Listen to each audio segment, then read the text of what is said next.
សង្គ្រាមនៅអេរ៉ានអាមេរិកចំណាយលុយទាំងដុល្លារអាមេរិកកើតផលប្រយោជន៍អ្វីខ្លះចៅកម្ពុជាត្រូវដឹងថាមានតែខ្មែរយើងទេភ្លើធ្វើអីអត់កើតលុយធ្វើស៊ីហ្គេមអត់យកលុយណាគឺយើងនឹងហើយដែលភ្លើអត់ចេះកើតលុយនោះចេះតែវាយក្បាលគ្នាឯងហើយនឹងស៊ីពុកលុយគេតែគេធ្វើអីណាมันបាច់ឆ្ងល់ទេអាមេរិកធ្វើអីក៏ចង់បានលុយដែរអាចនិយាយចេះទៅវិញទៅថាក្នុងពិភពលោកនេះអាមេរិកគឺជាមនុស្សដែលចង់បានលុយជាងគេហើយលុយហ្នឹងគឺចង់បានលុយហ្នឹងមិនមែនកដាស់លុយទេគឺចង់បានស្អីក៏ដោយឲ្យតែជាធនធានគឺអាមេរិកហ្នឹងចង់បានជាងគេហើយឈប់សួររឿងមានបានប្រយោជន៍អីនោះឈប់សួរខ្ញុំឆ្លើយឲ្យដាច់អាមេរិកជាកំពូលប្រទេសដែលតែងតែចង់សេវាយកអ្វីមួយធ្វើជាប្រយោជន៍របស់ខ្លួនគឺជាប្រទេសដែលគ្មានដែលគិតអីគិតតែពីប្រមូលយកធ្វើប្រយោជន៍របស់ខ្លួនហើយឈប់សួរទៅត្រូវយកពេលហ្នឹងមកសួរខ្លួនឯងថាអញហ្នឹងណាពងក្រោះ3ក្នុងខោឆ្អេះឡប់ហ្នឹងអញមានគិតប្រយោជន៍អញទេហើយបើអញគិតហ្នឹងតើអញត្រូវធ្វើម៉េចអញត្រូវធ្វើម៉េចរកបាយជ្រះច្រំកដាលដើមទ្រូងត្រូវធ្វើម៉េចរកលុយចាយត្រូវធ្វើម៉េចការពារអ្មេចកុំឲ្យផ្ទះអញចោលប្លន់ការពារអ្មេចកុំឲ្យឡានអញគេចំណាយនិន្ទាការពារអ្មេចកុំឲ្យលុយអញគេខ្ចីការពារអ្មេចឲ្យអញមានការចេះដឹងយើងគិតអញ្ចឹងវិញរឿងអាមេរិកនេះចាំណាខ្ញុំឆ្លើយឲ្យដាច់ឲ្យឈប់សួរនោះមានន័យថាត្រូវចំណាំក្នុងខួរក្បាលថាអាមេរិកគឺជាសាសមួយដែលធ្វើអីគឺត្រូវរកផលប្រយោជន៍គ្មានទេអាដែងដែលហៅថាឲ្យតេណាអត់មានទេឲ្យស្អីក៏ដោយហើយប្រាប់ទៅទៀតថាអាមេរិកឲ្យមួយដល់ពេលយកវិញ1000អូខេអាមេរិកដាក់អីមួយវិនិយោគយកវិញ1000ហើយឈប់សួរប្រគិតខ្លួនឯងថាអញនោមមកជ្រោចមានបានប្រយោជន៍អីទេអង្គុយគិតតើទឹកនោមចេញពីពងតហ្នឹងអាចយកធ្វើប្រយោជន៍អីបានបើខ្មែរចេះតែគិតអញ្ចឹងខ្មែរយើងខ្លាំងហើយកូនតែបើខ្មែរមិនគិតទេខ្មែរសួរគេធ្វើនឹងបានប្រយោជន៍អីទោះបីចេញសុកនិយាយប្រាប់ប៉ុណ្ណាក៏ដោយវាអត់លបើកអាខួរល្ងងនឹងទេអាខួរហ្នឹងវានៅតែល្ងងអញ្ចឹងចុះបើយើងឈរនោមហើយយើងថាទឹកនោមអញអាចធ្វើអីខ្លះអាចស្រោចស្ពៃអាចស្អីខ្លះអាចយកធ្វើអីខ្លះនឹងយើងខ្លាយទៅជាមនុស្សប្រកែសំដីមិនល្អទេតែដាក់ខ្លឹមសារឲ្យកូនឯងយល់អញ្ចឹងឈប់សួរគេធ្វើនឹងដើម្បីអីលោកឯងលោកគេយកលុយទាំងពាន់លានទៅចាយក្នុងសង្គ្រាមគេភ្លើដូចយើងដើរជពាក់គេស្រុកយើងបរទេសជិះជាន់ហើយមនុស្សមេដឹកនាំយើងជាន់ក្បាលយើងទៀតហើយយើងនៅឆ្ងល់អីគេធ្វើដើម្បីអីហ្មងប្រាប់បានតែគេដាក់$1វិនិយោគគេចង់បាន1000ស្អែកណាហើយតិចផង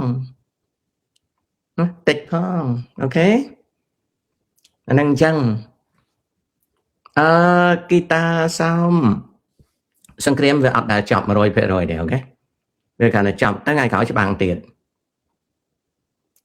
លោកតាអក្សរនៅមុខផ្ទះសង្ក្រានឆ្នាំថ្មីឬសួស្ដីឆ្នាំថ្មីគួរប្រើមួយណាស្រាញ់ចិត្តចង់ប្រើមួយណាក៏ស្រាញ់ចិត្តអត់បខំទេអត់មានខ្ញុំអត់មានតែបខំទេចាឯងចង់ធ្វើអីទៅសាច់ចាឯងកុំសួរតាណាព្រោះចាឯងភ្លើមិនមែនតាភ្លើណាដល់អត់ភ្លើជាមួយចាឯងទេដូច្នេះហិចបាយចាឯងស៊ីចាឯងកុំសួរតាបាយខ្ញុំត្រូវស៊ីចេះឬក៏សួរតាមរនគូតឬក៏ដាក់តាមរនឃ្លៀកុំសួរតាចៅឯងចង់ស៊ីតាមរនគូតក៏តាអត់មានស៊ីតាមចៅឯងកុំសួរមនុស្សដែលដើរសួរគេអំពីប្រពៃណីខ្លួនគឺជាមនុស្សដែលអត់ចេះហើយមនុស្សដែលអត់ចេះគេបញ្យល់ហើយគេថាអាសង្គ្រាមហ្នឹងវាឈួតជ្រូកហើយមកសួរទៀតគួរហៅសក្រានឬហៅចូលឆ្នាំពិបាកពេកហៅអារបស់ឈួតជ្រូកហ្នឹងទៅកូនគេប្រាប់ហើយថាប៉ាតម្សៅបាញ់ទឹកហ្នឹងមិនមែនប្រពៃណីខ្មែរគួរប៉ាតម្សៅទេតាប៉ាត់អាចទៅក៏ប្រាប់ហើយចេះស្ដាប់ចង់ប៉ាត់អីក៏ប៉ាត់ទៅមុខម៉ែអញមិនមុខអញណានិយាយលេងទៅចៅអើយបើមិននិយាយអញ្ចឹងទេវាមិនឆាប់យល់ខ្ញុំបារម្ភពីជីវភាពណាស់លោកអ៊ំតំណែងឡើងថ្លៃទៅរកលុយមិនសល់ទេនឹងគួរគិតចាយតិចប្រើតិចគិតអានឹងគួរគិតអានឹងត្រូវតែគិតណាកូនណា អានឹងត្រូវតែគិតអូខេរៀនទៅឲ្យបានបរិញ្ញាបត្រ6ឆ្នាំទៅក៏ណា documentary ណាលោកតាវិស្វកម្មអគ្គិសនីល្អឬទេល្អពីមុនខ្ញុំ full stack developer តែប្រាក់ខែតិចពេលខ្ញុំមកជា advanced database និង advanced system analyst អូខេហើយបរិញ្ញាបត្របាន master នៅកូនរៀនបាន master ហើយនៅនោះបើមិនទាន់បាននេះខំរៀនឲ្យបាន master ណាកូនណាចឹងណាអូខេ scammer can now work from home yes I know that thank you ចិនឆាយមនុស្សលោកតាមកខ្វាយវិញមកកសាងកម្ពុជានៅចិត្តក្បាលមួយចានអាកំជិលឯងចង់ឲ្យតែគេមកកសាងហើយចុះឯងមិនក៏មិនកសាងខ្លួនឯងចាំបាច់អញឯងនឹងសំតហ៊ុនសែនជន់ក្បាលមែននៅចិត្តក្បាលមួយចានទៀតឯងហៅអញមកកសាងឯងខ្ជិលទី1ឯងខ្ជិលទី2ឯងមិនព្រមងើបធ្វើកិច្ចការអីទេហើយឯងមកឲ្យអញជួយឯងតាំងអូនសំណាងឲ្យមានហ៊ុនសែនជន់ក្បាលឯងបើមិនជាអញវិញអញយកអញដឹកឯងទៅលក់នៅស្រុកគេហើយយកយួនហើយនឹងចិនមកនៅស្រុកអញវិញអញមិនទុកឯងទេដឹកឯងយកលក់ឲ្យស្រុកគេលក់ឲ្យពួកអ្នកដទៃឲ្យយកទៅធ្វើអីណាណៃពួកឯងវាភ្លើតែឯងហៅអញទៅកសាងស្រុកឯងឯងនៅនឹងផ្ទះឯងសម្រាប់ឯងនៅមុខផ្ទះឯងមិនកើត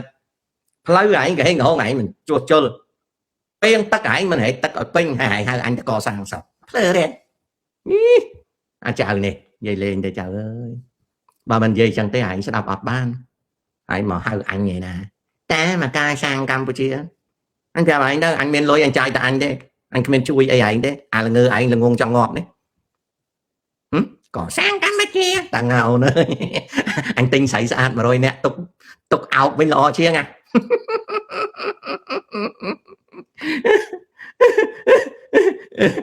អញទិញស្រីស្អាតអញជួលស្រីស្អាត100នាក់ឲ្យច្បាច់ដៃបាត់ជើងអញ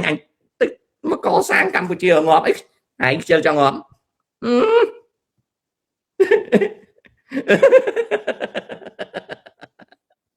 បើមិននិយាយចឹងទេអត់យល់ទេបញ្យល់មិនក៏មិនយល់ដែរតើដាក់ម៉ាំងអញ្ចឹងទៅអាហ្នឹងបានយល់បានខ្លះណាជាតារាអត់មាននិយាយតែ steal job ទេ AI អត់ចេះធ្វើចោលទេកុំប្រើពាក្យចេះអង់គ្លេសមិនក៏មិនប្រើពាក្យឲ្យស្រួលបួល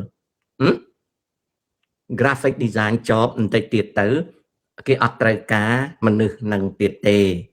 ពីព្រោះអ្វីវាជួយដោយ AI ដូច្នេះហើយក្រុមហ៊ុនមួយគេកាត់បន្ថយពាណិជ្ជកម្មរបស់គេបន្ថយទី1គេបន្តិចទៀត model វាទៅជា artificial model artificial ហ្នឹងគឺឧទាហរណ៍តែខ្ញុំ James Sock ខ្ញុំជា model ប្រុសម្នាក់អញ្ចឹងខ្ញុំចោះឈ្មោះជាបតង់ឈ្មោះខ្ញុំដូច Donald Trump អញ្ចឹង Trump គាត់យកអាពាក្យ Trump ហ្នឹងទៅធ្វើជា global company ហើយក៏អត់មានលក់ដូរអីទេអាគារណាដែលសាងសង់ហើយចង់ដាក់ថា Trump គឺគិតលុយឲ្យគាត់ his name become commercial brand Trump ឈ្មោះគាត់ណាឈ្មោះគាត់ Donald Trump ហ្នឹងអា Trump ហ្នឹងទៅជា brand ហើយគាត់ register brand គាត់ហ្នឹងជា international brand យើងសាងសង់អាគារមួយធំយើងយកប្លង់ទៅបង្ហាញគាត់បើគាត់ពេញចិត្តហើយយើងចុះកុងត្រាទិញឈ្មោះ Trump ហ្នឹងមកដាក់នៅអាគារយើងថា domain អាហ្នឹងវាជាស្អីក៏បានដែរប៉ុន្តែជា brand នៅក្នុង commercial វាជា brand Trump គាត់អត់មកធ្វើម្ចាស់អាគារនៅកម្ពុជាទេតែខ្ញុំនឹងចង់សង់អាគារមួយស្អាតទំនើបដាក់ឈ្មោះ Trump Tower ខ្ញុំយកប្លង់ទៅឲ្យគាត់មើលហើយគាត់មើលទៅសមរម្យហើយខ្ញុំចោះឈ្មោះជាមួយគាត់គិតណាគាត់គិតថ្លៃ brand គាត់ហ្នឹងណាដំបូងខ្ញុំត្រូវបង់ឲ្យគាត់ប្រមាណហើយប្រចាំខែឬក៏មួយឆ្នាំត្រូវបង់ឲ្យគាត់ប្រមាណអូខេ graphic designer តែទៀតទៅ model អីហ្នឹងវាទៅជា virtual brand មានន័យថាម៉េចមានន័យថា AI គេទទួលស្គាល់ថាមុខ James Sock នេះជា model បើអ្នកណាទៅ create ស្អីក៏ដោយតាក់ទងនឹងមុខរបស់ James Sock ហ្នឹង AI បង្កើតឲ្យប៉ុន្តែនៅក្នុង ethical line យ៉ាងម៉េចហើយនៅពេលដែល AI បង្កើតមុខ James Sock ឲ្យទៅ graphic សម្រាប់ផ្សាយហ្នឹង AI ហ្នឹងគេ charge លុយ ហើយលុយហ្នឹងគេចែកមកខ្ញុំជា percentage ចំនួនខ្ញុំទៅឈរស្លៀកពាក់ដើរនៅលើឆាកឬនៅក្នុង studio ខ្ញុំលក់ brand របស់ខ្ញុំជា fashion model ដែលខ្ញុំអត់ចាំបាច់ដើរទេខ្ញុំនៅតែផ្ទះទេហើយយកលុយទៅប៉ុន្តែ AI ហ្នឹងវាកុងត្រាជាមួយខ្ញុំបើសិនជាមានអ្នកណាមួយយកមុខខ្ញុំទៅដាក់ឲ្យ AI បង្កើត advertisement AI ថា you have to sign a contract បើមិនចឹងទេអា facial ហ្នឹងគេបង់ brand ហើយ AI អត់អាចនេះទេអត់អាចយកអាហ្នឹងទៅបង្កើតអីបានទេលើកលែងតែជា dark AI បើវាជា dark AI ឬជា gray AI បើយើងក្រុមហ៊ុនណាយក model ហ្នឹងទៅផ្សាយដោយអត់បង់លុយឲ្យគេផាកពីនៃគេយកឡើងតុលាការដូច្នេះហើយ graphic design វាលែងមនុស្សអង្គុយធ្វើហើយមនុស្ស100នាក់ពីដើមជា graphic designer បន្តិចទៀតនៅសល់តែ3នាក់5នាក់ទេ dark room ក៏ដូចគ្នា dark room ពីដើមមនុស្សរាប់ពាន់នាក់ធ្វើ dark room នៅសល់មនុស្ស100នាក់គេអត់បានមកប្លន់យកឬក៏រឹបអូសយកយើងទេគេ absorb ការងារហ្នឹងណាជារាតារាដូច្នេះគេអត់មាន steal your job ទេ but absorb what you can do to the point that you no longer make a living គេបានស្រូបយកការងារយើងរហូតដល់ចំណុចមួយដែលយើងមិនអាចប្រកបរបរជា graphic designer ចិញ្ចឹមជីវិតបានអូខេអា concept ដែលយើងចេះហ្នឹងបន្តិចទៀត AI វាចេះជាងយើងគេអត់ត្រូវការជួលយើងទេបើពីមុនគេជួល graphic designer 1000នាក់បន្តិចទៀតវានៅសល់តែ10នាក់ដូច architect ចឹង architect ពីដើមមុនCAD software ចេញហ្នឹងគឺ architect គឺជាមនុស្សតែឧត្តមតែក្រោយមកក៏វាអន់ទៅទើប architect ហ្នឹងក៏คล้ายទៅជាមិនសូវសំខាន់ដោយសារតែ computer Apple ហ្នឹងវាស្រូបយកការងាររបស់ពួក architect អាហ្នឹងអញ្ចឹងណាជាតារាណាដូច្នេះហើយខ្ញុំមិនមែននិយាយតែគេប្លន់យកទេ I'm not talking about គេប្លន់ I'm not talking about គេលួច I'm not talking about robbery I'm not talking about stealing I'm talking about absorption ដែលគេលែងត្រូវការប្រើខ្ញុំឲ្យឧទាហរណ៍ពីមុនខ្ញុំត្រូវការ PowerPoint ពីមុនខ្ញុំត្រូវការ application មួយឈ្មោះ PowerPoint Microsoft ដើម្បីខ្ញុំធ្វើ PowerPoint ឥឡូវខ្ញុំមានត្រូវការ PowerPoint អីទៀតខ្ញុំប្រើ AI ឲ្យបង្កើត template ឲ្យខ្ញុំហើយខ្ញុំយក template ហ្នឹងមកដំបូងខ្ញុំឲ្យ AI បញ្ចូល graphic ឲ្យខ្ញុំដល់ហើយខ្ញុំអង្គុយកែ graphic ហ្នឹងដល់ពេលខ្ញុំកែ graphic ហ្នឹង2-3ដងទៅAI ដែលនៅពីក្រោយខ្នងខ្ញុំហ្នឹងវាធ្វើ documentation ដឹងនៅពេលណាដែលខ្ញុំលើកយក topic ណាមួយមកធ្វើ presentation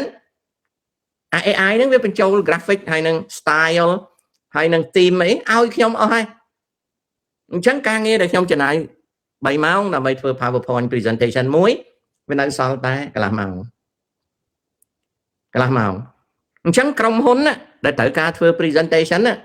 ពីដើមត្រូវការមនុស្ស10នាក់សម្រាប់ធ្វើ presentation PowerPoint ឲ្យ department ដទៃវាត្រូវការតែមនុស្ស2នាក់អីទេការងារវាចេះអស់ទៅអាហ្នឹងគេហៅ absorption អូខេដូច្នេះតម្រូវការឲ្យមនុស្សហ្នឹងរក skill ថ្មីថែមនៅពេលដែល AI ប្រើប្រាស់កម្លាំងថ្មីណា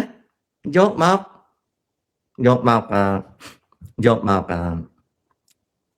ធ្វើកិច្ចការណាមានអ្នកសួរខ្ញុំពីរឿង money ហើយនឹង fiat money អីទិញសភៅហិរញ្ញវត្ថុអានទៅអូខេណាទិញសភៅហិរញ្ញវត្ថុអានទៅពីព្រោះអ្នកដែលចង់ដឹងរឿងអស់ហ្នឹងអ្នកហ្នឹងគឺឆ្ពោះទៅរកការសិក្សាហិរញ្ញវត្ថុរបស់អស់ហ្នឹងមិនមែនពិបាកអីទេដំបូងគឺយើងត្រូវការភាសាអង់គ្លេសទី2យើងត្រូវការសៀវភៅអានណាគេហៅ basic financial education ហើយនឹង YouTube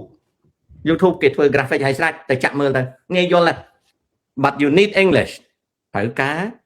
ភាសាអង់គ្លេសណាកូនណាវិលមកជួបគ្នាសារជាថ្មី3ទៅ5នាទីទៀតតាមការមើលឃើញរបស់លោកតាផ្ទាល់តើវិស័យអ្វីដែលល្អជាងគេនៅកម្ពុជាវិស័យដែលល្អដែលអន់ថយជាងគេចម្លើយគឺអត់ប្រយោជន៍ទេសំណួរនេះមិនបានអត់ប្រយោជន៍បើចៅដឹងថាវិស័យល្អជាងគេវិស័យល្អជាងគេគឺហ៊ុនសែនសម្បូរលុយចាយគ្រួសារអ្នកធំនៅក្នុងប្រទេសកម្ពុជាសម្បូរលុយចាយណាស់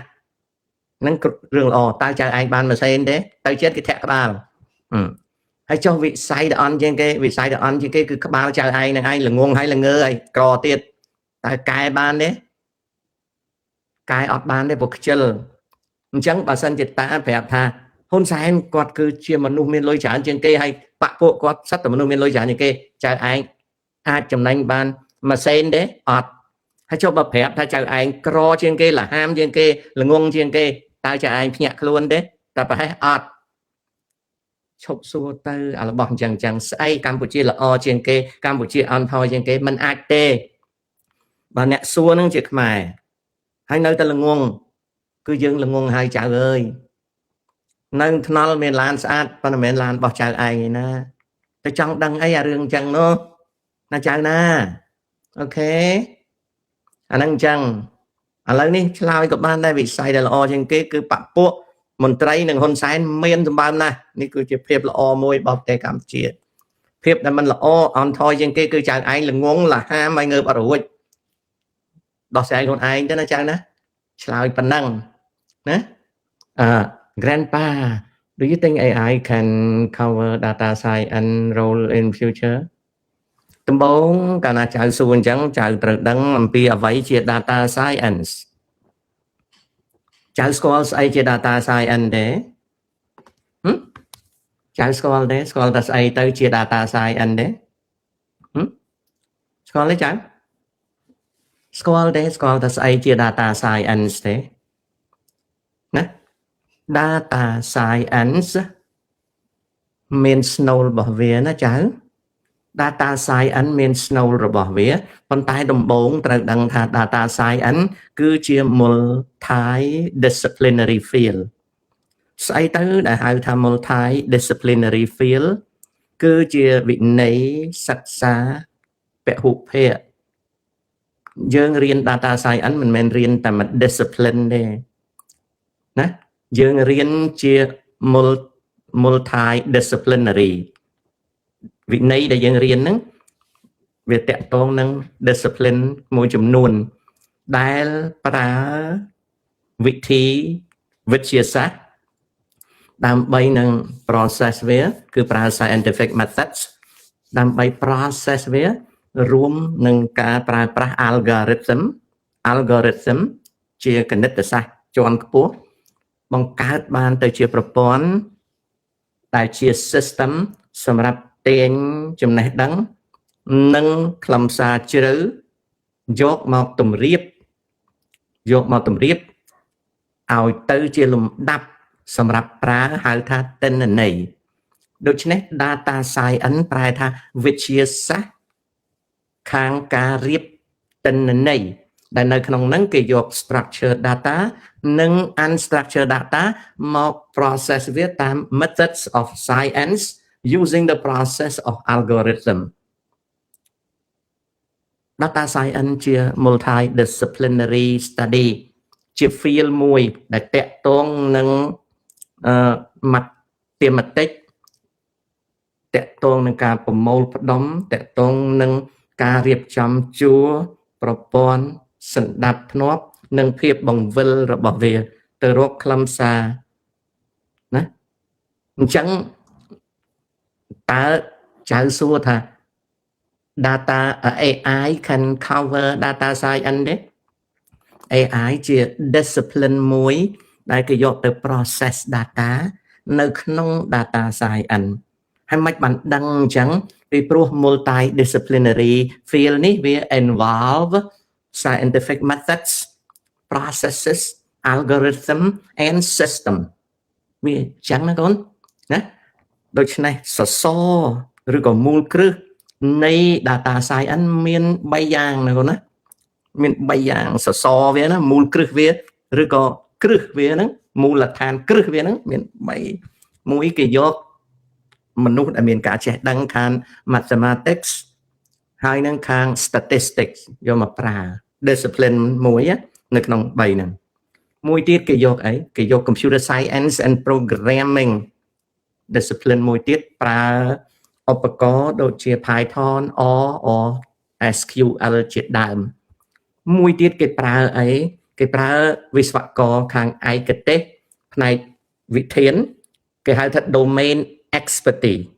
អញ្ចឹងមូលដ្ឋានគ្រឹះរបស់វាគេត្រូវពឹងពាក់ទៅលើ mathematics statistics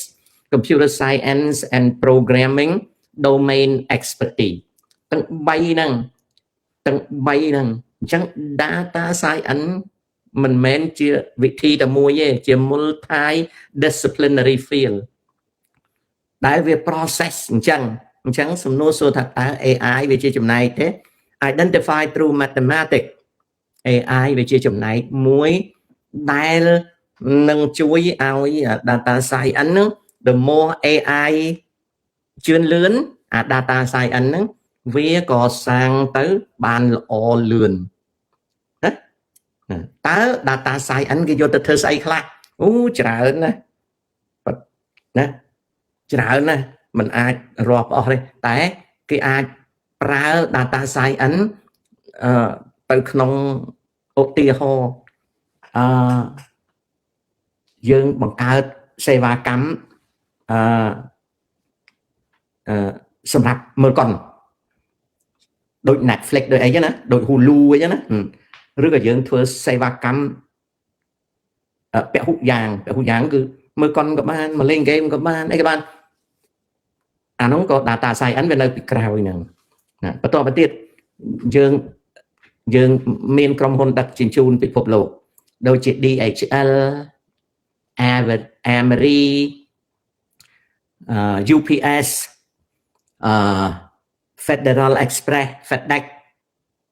អានោះក៏ប្រើ data science សម្រាប់ logistics ណាក្រុមហ៊ុនដឹកជញ្ជូនតាមនាវាក៏ data science នៅពីក្រោយវាairline international airline ហើយនឹងការរកស៊ីរួមនៃ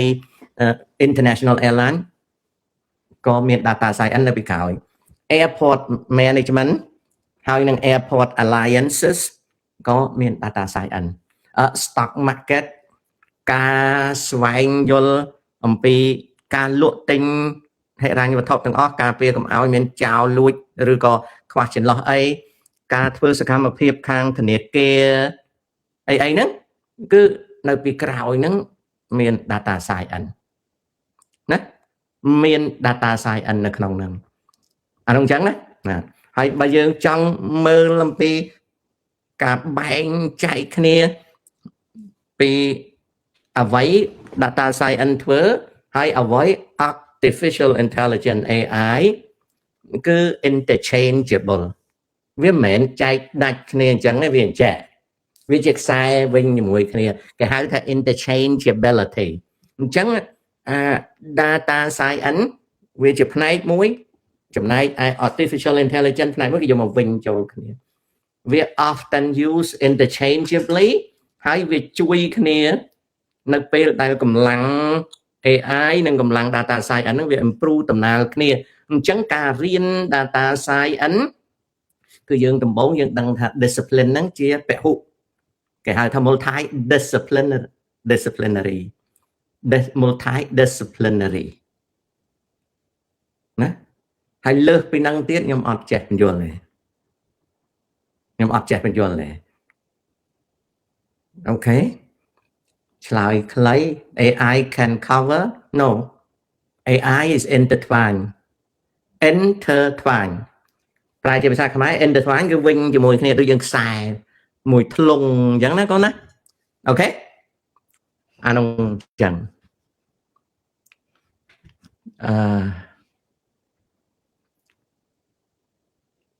ពេជ្រសរសេរថាយើងចាប់អារម្មណ៍រឿង Iron តែសង្គ្រាមបន្ទះឈឹបដូចជាស្ងាត់ហើយ ខ្ញុំអត់សូវយល់ទេពេចសង្គ្រាមបន្ទះឈិបវាតាក់ទងនឹងកម្ពុជាស្អីខ្លះកូនជួយប្រាប់ខ្ញុំមើល